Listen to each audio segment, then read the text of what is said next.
अखन अहाँ सब सुनि रहल छी अमचन म्यूजिक के शानदार प्रस्तुति। डीजे राजा बड़ी घर दौड़ चौक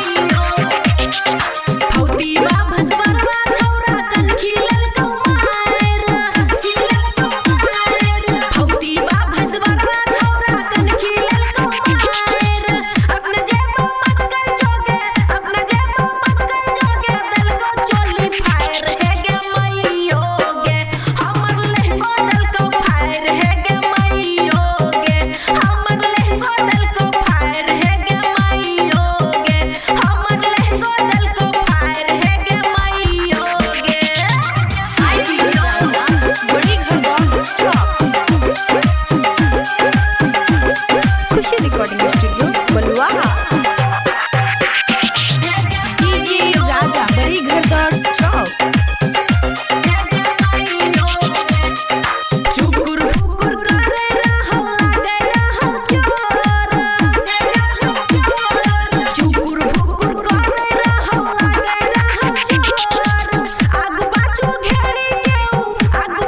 घेरे केऊ रगड़ा लागल ठोर हे गे मैयो गे हमरा देला को बाजार हे गे मैयो गे हमरा देला को बाजार हे गे मैयो गे हमरा देला को बाजार हे गे मैयो गे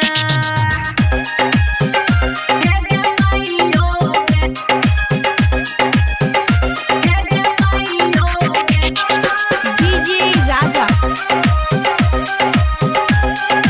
बड़ी घर दौड़ चौक खुशी रिकॉर्डिंग स्टूडियो बलुआहा। पशुपति देखे रहो छोरा सबके चाल पशुपति देखे रहो छोरा सबके चाल साइड साइड के अमन छौरा पकड़े लगलो गाल हे गे मैयो गे करिया के दलिया खूबे गार हे गे मैयो गे करिया के दलिया खूबे गार हे गे मैयो गे कुत्ता के दलिया खूबे गार हे गे मैयो गे खुशी रिकॉर्डिंग स्टूडियो बलुआहा।